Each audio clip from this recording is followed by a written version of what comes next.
There were 3 coffee mugs on the counter. Not 2, not 4, 3. And one of them wasn't mine. The steam was still rising, and the kitchen window hadn't even stopped rattling from the wind outside. That's how fresh it was. That's how close I was to catching them. But like everything else in this house, I was always just 5 minutes too late. She walked out of the bathroom barefoot, hair damp, wearing that faded oversized t-shirt with the college logo she never actually went to. I had seen that shirt in too many moments I thought meant something. And then, she did it. Without a word, she slid off her ring and placed it next to the mug. Not mine. Her hand trembled only slightly, barely enough to notice. But I noticed. Simpler this way, she said with a smile that didn't belong to me anymore. No panic. No drama. Like she was canceling a gym membership, not a marriage. Her purse was already hanging off her shoulder, phone in hand, screen dim. Waiting for his reply, I stood there staring at the 3rd mug. It had lipstick on it. She hates wearing lipstick at home. Always said it felt like a costume. And yet here it was, cherry red and shameless, like a bruise on porcelain. So I picked up my ring, turned it in my fingers, felt the ridge and sighed. The engraving we thought was clever at the time. You're right, I said.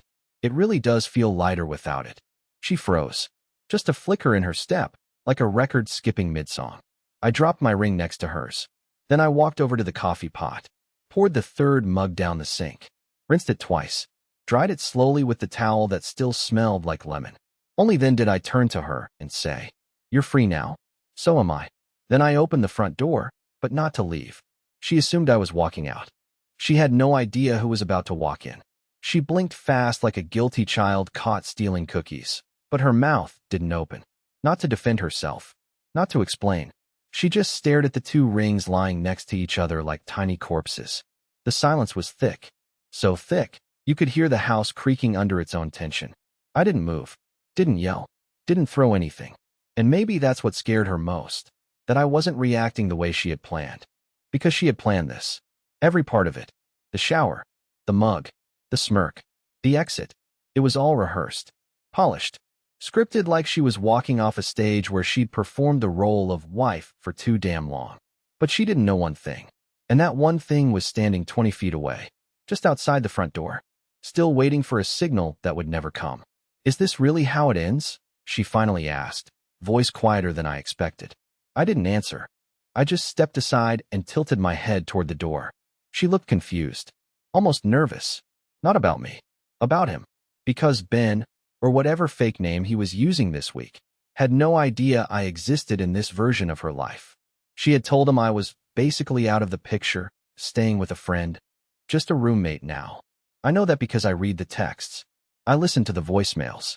She even rehearsed what she'd say if I showed up unexpectedly. She called me a ghost with a mortgage, and I was okay with being a ghost. Until now. Her hand hovered over her purse, eyes flicking between me and the door like I was some kind of threat.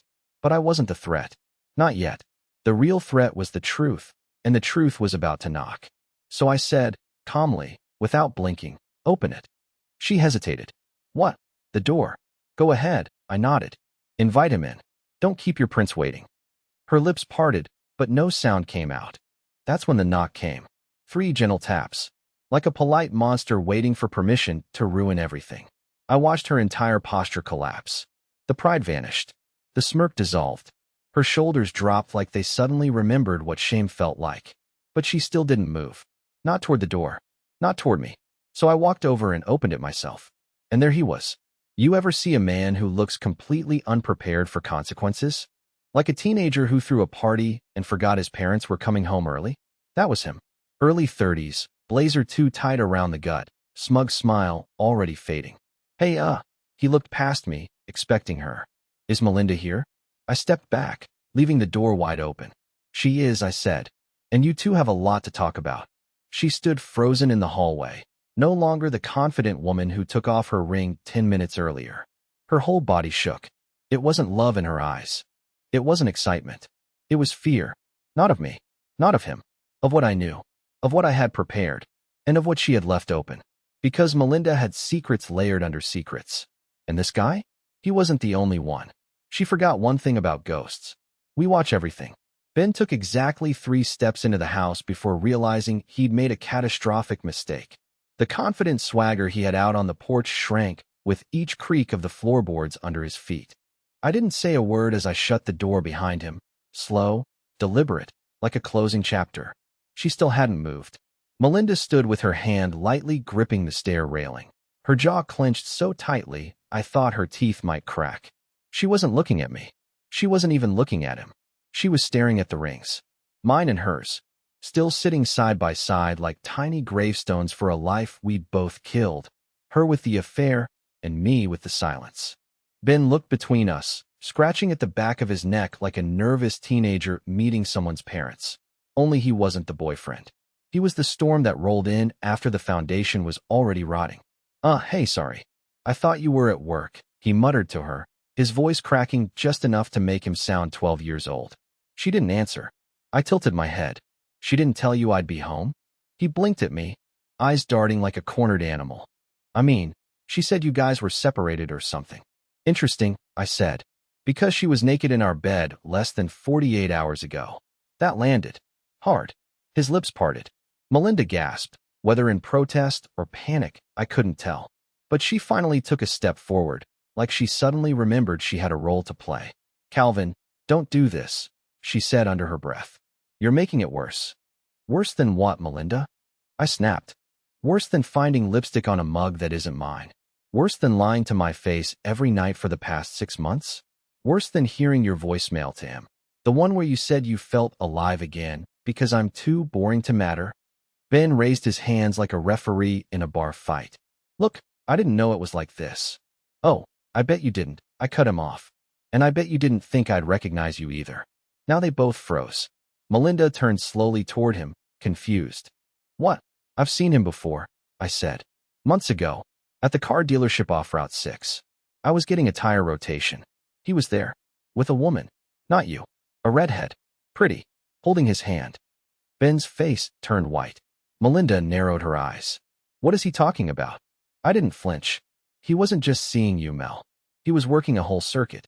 I started putting it together after I saw that second phone in the basement. So I followed it. I followed him. Ben stepped back. This is ridiculous. No, I said, stepping toward him, low and deliberate. What's ridiculous is that I stood by you for over a decade while you grieved over your sister, while you tried to launch 3 failed businesses, while you cried on the bathroom floor over a miscarriage that turned out to be a lie. Don't you dare, she shouted. Oh, I dare, I snapped. Because I gave you everything I had, every last ounce of myself.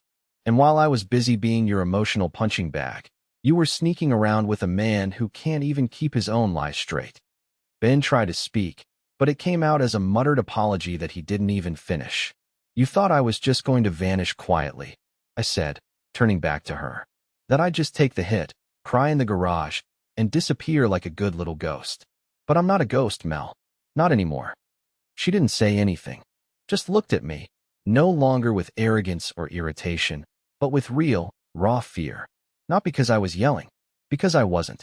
And that's when I walked over to the drawer, the one she forgot I still had a key to, and I pulled out the folder, the one marked for attorney review only. She gasped.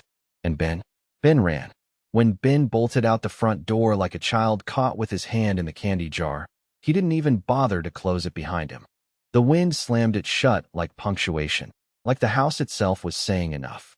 For a second, the only sound in the room was the low hum of the refrigerator and the faint tremble in Melinda's breath. She wasn't moving anymore. No shouting, no excuses, no crocodile tears. Just stillness. The folder sat between us like a weapon. She recognized it instantly, and that's what made her flinch. Not the look on my face. Not the betrayal unraveling in real time. It was the fact that I wasn't supposed to have this folder. You went through my files, she said, barely audible. I didn't answer. I just opened it. Inside was the email thread with her divorce lawyer, marked private, but not very well hidden. Printed text messages from the burner phone I found in the basement. Bank records. Travel receipts. A plane ticket. Her name. A different last name. A new address she'd filled in on a lease application from 2 weeks ago. Everything.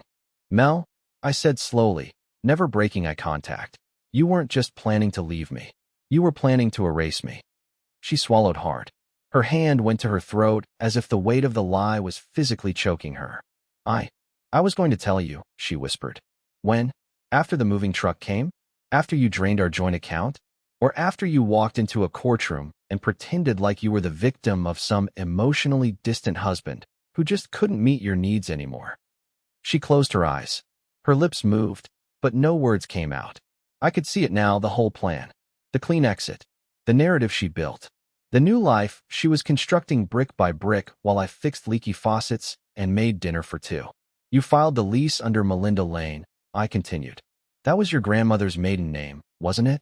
The one you said you'd use if you ever had to run away and start over. Her eyes snapped open. Oh yeah, I remember everything, I said, with a humorless smile. You told me that during one of our first dates.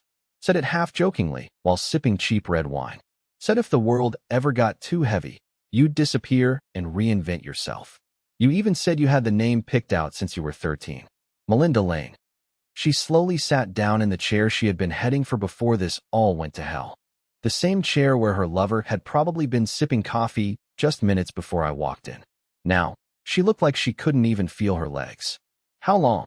I asked, not because I didn't know, but because I wanted to hear her say it. She looked up at me with tears welling in her eyes, but I wasn't playing that game anymore. No more rescuing. No more soft landings. She opened her mouth, closed it, then finally croaked, 7 months. I nodded. So that's when the sex stopped. She blinked, stunned. What? You said you were stressed. Said you were tired. You even cried about it. Said it wasn't me, it was your hormones. Remember that? Calvin, please. And I believed you. I said, my voice hardening. I went out and bought vitamins. Read articles. Made you tea every night. I apologized for not being attractive enough. And the whole time, you were sleeping with a man who doesn't even use his real name when he books hotel rooms. Her hand went to her mouth. She was sobbing now, but I wasn't moved. Not anymore. I sat down across from her and dropped the folder on the table like a judge delivering a sentence. I had a choice, I said. Burn it all down, or make it count. Her mascara was starting to run. The kitchen light made her look hollow, like someone who'd just come back from their own funeral. I leaned in slowly. You want to be free? I whispered. You'll get it, but not the way you thought. And that's when I handed her the pen. No yelling, no threats, just a single page with 2 signature lines. Because tomorrow, the real show begins. She didn't touch the pen, not at first. She stared at the single page I had placed before her like it was a live wire, like the ink might bite. Her hand hovered above it, shaking ever so slightly, not from fear, not from sadness, but from realization. This wasn't the moment she thought she'd face. This wasn't the gentle fade-out she had choreographed in secret. No, this was the flip, the exact second her control shattered.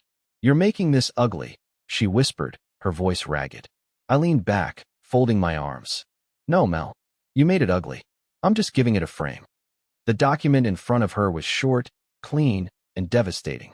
A confession, her own words, carefully compiled from texts, emails, and audio, transcribed with exact timestamps and matched to hotel receipts and call logs. I had been collecting them for 3 months, ever since I saw her light change. Not her smile, not her laugh. The light, the one behind her eyes. The one that used to shine when we'd sit on the couch and laugh at bad documentaries or fight over who left the spoon in the sink. That light died, and I started digging. I didn't scream. I didn't accuse. I watched. I listened. And I waited. Now, she was staring at her own digital corpse, outlined in black ink on white paper. If you sign this, she said, finally finding her voice, I lose everything. I said nothing. You've already made your point. You caught me. You've humiliated me. You won. What else do you want? Still, I said nothing. Because this wasn't about winning anymore. This wasn't about revenge. It was about balance. About truth. About holding the weight of a decade of quiet sacrifices up to the light and forcing her to see them for what they were. Acts of love she had fed into the wood chipper of convenience. I know about the condo, I finally said. Her lips parted slightly. She hadn't expected that. You and your friend leased it 3 weeks ago. 2 bedrooms. Overlooks the lake. You told the leasing agent I was a controlling ex, said you were scared I might follow you. Her mouth opened, then closed. Funny, I said. I wasn't following you. You left the trail. I pulled another sheet from the folder, a copy of the lease agreement with her forged signature for the financial documents. Fraud. Stupid, reckless fraud. Her hands began to tremble again. The way she looked at me changed. Not hate, not anger, not even guilt. It was something colder. Something like fear. I never wanted this, she said. I never wanted it to blow up like this. Then why pour gasoline for half a year and flick matches with every lie? Silence again. I could almost hear the gears turning in her head. The calculations. Could she spin this? Could she claw her way back to the version of herself where she was the one leaving me? Maybe. But she could see it now. It was over. I wasn't soft anymore. I wasn't folding under the weight of her avoidance. I wasn't waiting for her to come clean. And that terrified her more than anything. Because she had never prepared for this version of me. The one who didn't cry, didn't beg, didn't plead. The one who did his homework. The one who built the whole courtroom before she even knew she was on trial. I tapped the pen. Once. Twice. 3 times. She finally picked it up. But instead of signing, she looked at me one last time and said, "You were never who I wanted." And just like that, the war ended. I smiled. "I know," I said. "That's why you lost." She signed. And as the ink dried, I stood and walked away, not with rage, not with bitterness, but with something much quieter. Freedom. But what she didn't know, as I left her at that kitchen table surrounded by cold coffee and burned bridges, was that I wasn't done. Not even close.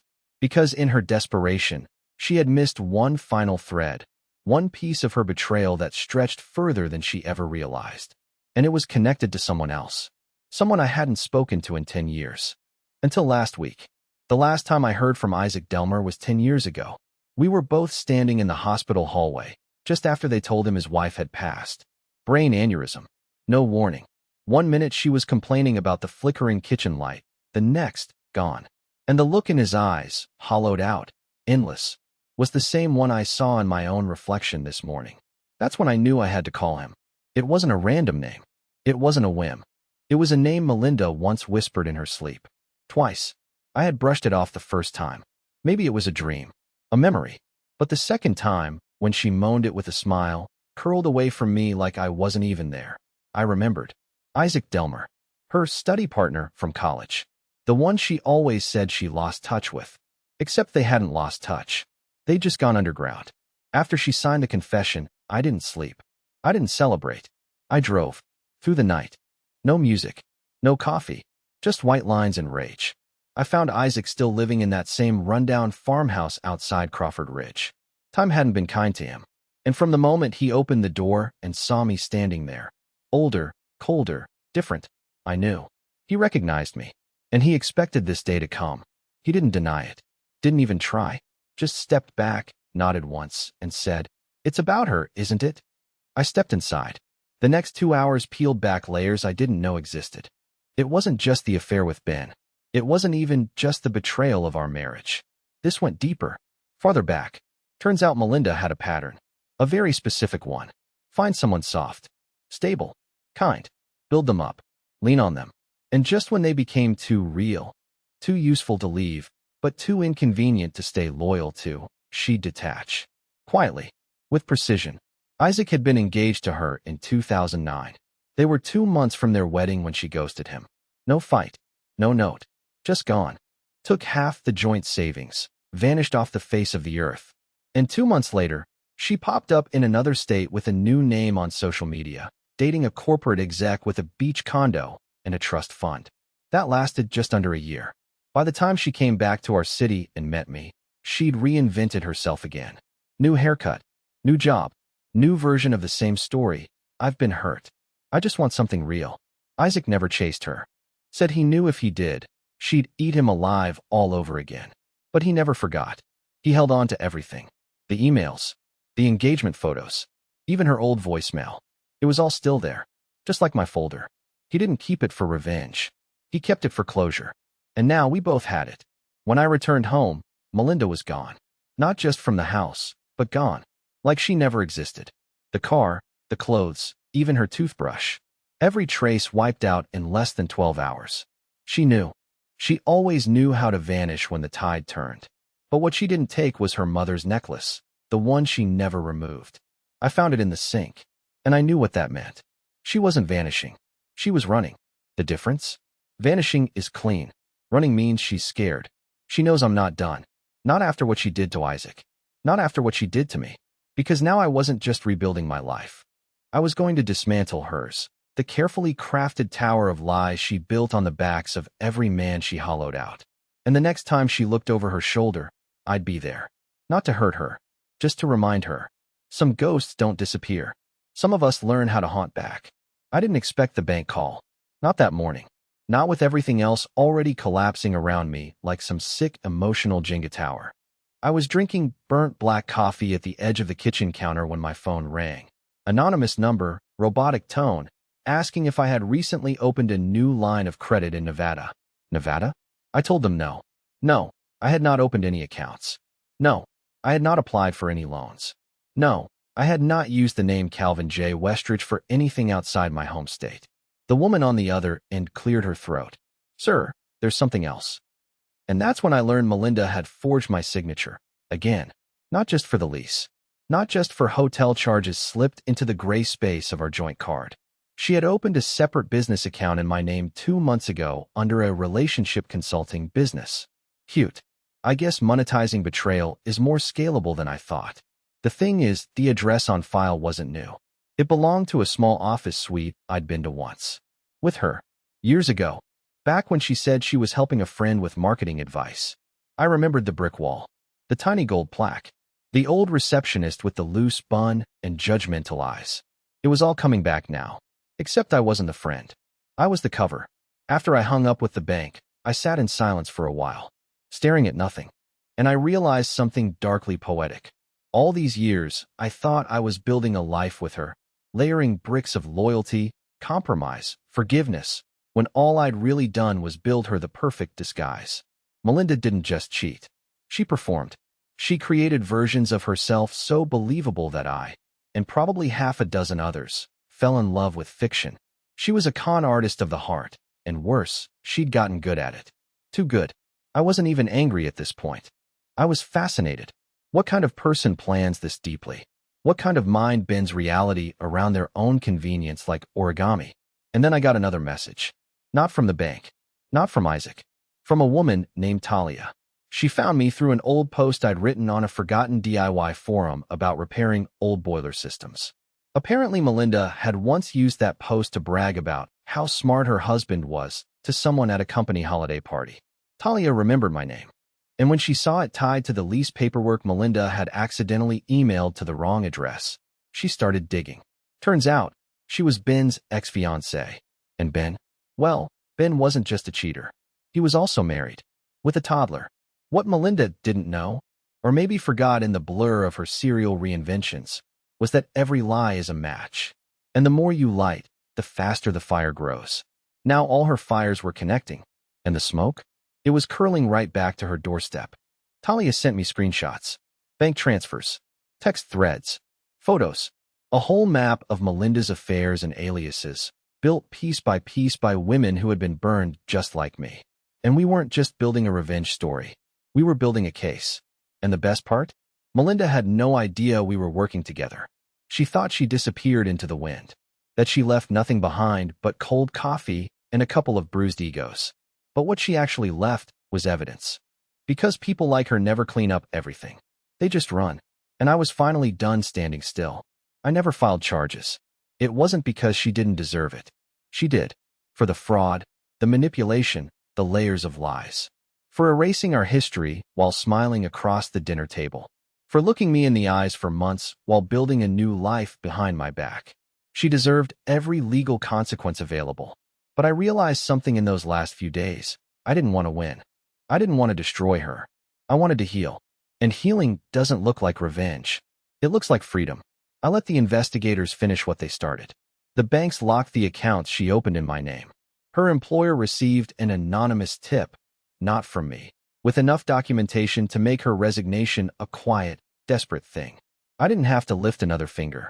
Her world collapsed the same way she built it, silently, behind curtains. And I walked away. I sold the house. Not because I couldn't stay, but because I chose not to. Too many shadows in those walls. Too many mornings I'd wake up half expecting to hear her humming in the bathroom, pretending she hadn't already checked out months ago. I packed what I needed, left the rest, and drove with no real destination. Just away. I spent some time in a cabin up north. Rented it month to month. No neighbors. No internet. Just trees, wind, and silence that didn't hurt anymore. I started reading again. Real books, not just manuals and bills and articles on how to be a better partner. I cooked for one, and smiled about it. I took long walks where no one knew my name. And for the first time in years, I wasn't shrinking. I was expanding. Melinda never reached out. Not once. And I think that's the greatest gift she ever gave me, her silence. Because if she had called, I might have answered. If she had apologized, I might have listened. And if she had cried, I might have still tried to fix it. But she didn't. She vanished. And that allowed me to stop being the man who waited. Talia and I still keep in touch. Not romantically. Just two people who got burned by the same fire, and now know how to build something that doesn't catch so easily. We've talked about starting a support group for people like us, the emotionally discarded, the ones who were loyal to a fault, who mistake suffering for love. We even joked about calling it the leftovers. But the best part? I'm not angry anymore. I don't need her to hurt. I don't need her to fall apart. I don't need her to regret. Because I'm no longer the man she left behind. I'm the man she never got to know. The man who survived her silence. The man who rebuilt himself, one quiet, strong, beautiful piece at a time. And now, when I look at my hand, where a ring used to be, I don't see absence anymore. I see space. And space means possibility. And possibility? That's everything.